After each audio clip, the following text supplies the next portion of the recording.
Welcome back to news. నర్సీపట్నంలో సురభి నాటక ప్రదర్శనలు కనుల పండుగగా సాగుతున్నాయి. శ్రీ పద్మావతి వెంకటేశ్వర స్వామి కళ్యాణం నాటకం వీక్షకులను విశేషంగా ఆకట్టుకుంది. ఈ కార్యక్రమానికి ముఖ్య అతిథిగా హాజరైన ఏపీ శాసనసభాపతి చింతకాయల అయ్యన్న పాత్రుడు కళాకారులకు తన వంతు ఆర్థిక సహాయం అందించి ప్రోత్సహించారు. మరిన్ని వివరాలు శ్రీ వినాయక నాట్య మండలి ప్రతిష్టాత్మకంగా సురభి సంస్థల సంయుక్త ఆధ్వర్యంలో నర్సీపట్నంలో పౌరాణిక నాటక ప్రదర్శనలు అట్టహాసంగా కొనసాగుతున్నాయి. రెండో రోజు ప్రదర్శించిన శ్రీ పద్మావతి వెంకటేశ్వర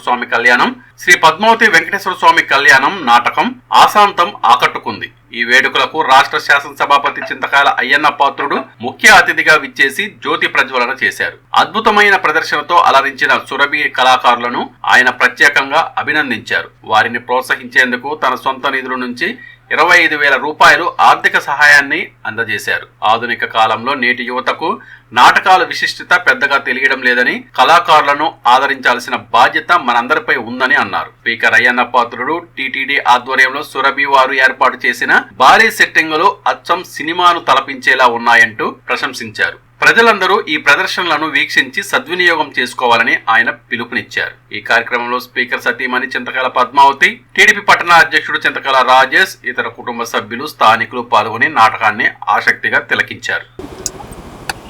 ఇంత టైం మీరు అందరూ కూడా ఒడ్డుతో కూర్చొని మా ప్రయత్నాన్ని నేనైతే పూర్వం నమ్మేవాడిని కాదు. నమ్మకం అంటే ఇప్పుడున్న జనరేషన్ ఇంట్రెస్ట్ లేదు. ఒకసారి ఇక్కడ కళ్యాణం పెట్టినప్పుడు చాలా మంది జనం వచ్చారు నర్సీపట్నం స్టేడియంలో. అది చూసిన తర్వాత ఇంకా ప్రజలు ఆదరిస్తున్నారు అనేటువంటి నమ్మకం నాకు కలిగింది. అంచేత మళ్ళీ ప్రయత్నం చేశాం. తిరుపతి దేవస్థానం వారికి మనస్ఫూర్తిగా ధన్యవాదాలు తెలియజేస్తున్నాను. దీనికి సహకరించిన మీ అందరికీ కూడా ధన్యవాదాలు.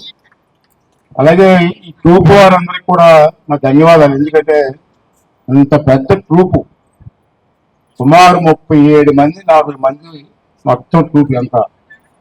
ఇంత ట్రూపుని ఇటువంటి సమయంలో కూడా సమర్థవంతంగా ఎన్ని ఇబ్బందులు ఉన్నాయో నాకు తెలుసు. మేము ఎప్పుడు ఫోన్లో మాట్లాడుకుంటూ ఉంటాం. అతనే చాలా ఇబ్బంది పడుతున్నారు. అతను ఇంతమంది పిల్లలు దీంట్లో చదువుకున్న వాళ్ళు కూడా ఉన్నారు. బీటెక్ అటువంటి చదువుకున్న పిల్లలు కూడా ఉన్నారు దీంట్లో. ఎందుకంటే కళకి అంకితం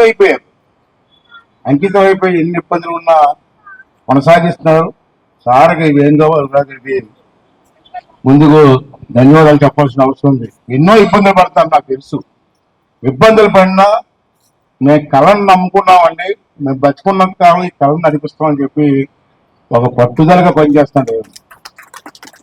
మరి మీరు కూడా ఇవాళ ఆనందించారు. నాకు దేవుడి మీద నమ్మకం ఉంది. ఎందుకంటే నేను ఏ కార్యక్రమం స్టార్ట్ చేసినా ఎన్ని ఇబ్బందులు వచ్చినా కార్యక్రమం విజయం అవుతుంది. ఉదయం నేను రాత్రి ప్రోగ్రామ్ అయింది, ఇంటికి వెళ్ళి పడుకున్నాను. కొంచెం ఉదయం లేట్ అయ్యి రాత్రి ఉదయం లేట్కి లేచాను.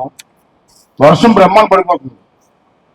ఏమన్నాము నర్సీపట్నంలో, అరే మంచి ప్రోగ్రాం పెట్టాము, వర్షం పడిపోతుంది, అవుతుందా అవదా అనుకున్నాను. నేను మధ్యాహ్నానికల్లా రిలీఫ్ ఇచ్చిస్తున్నాను.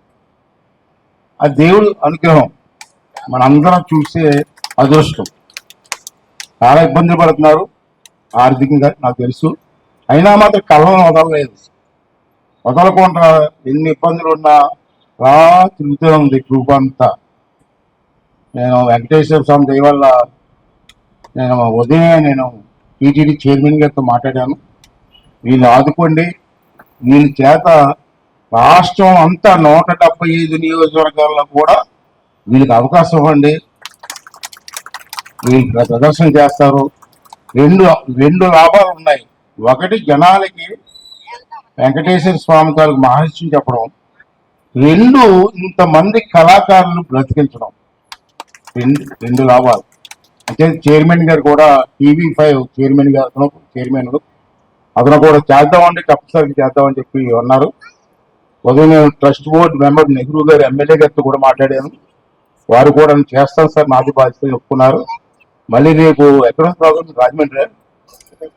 రేపు మళ్ళీ పిఠాపురం ప్రోగ్రామ్ ఉంది, తర్వాత రాజమండ్రి, తర్వాత ద్వారకా తిరుమల, ఇవన్నీ వరుసగా ప్రోగ్రామ్స్ ఉన్నాయి. వీళ్ళకి మనకి 2 రోజులు 3 రోజుల నుంచి ఇక్కడే మనకు కేటాయింపు చేసి వాళ్ళకి సేవ చేసే అదృష్టాన్ని మనకు కలిగించినందుకు ఆ భగవంతుడిని మనస్ఫూర్తిగా కోరుకుంటూ, ఏదో మా ఆవిడ వదిలించి చిన్న గిఫ్ట్ ఇవ్వాలంటుందండి మీకు, కాదని కూడా తీసుకోండి.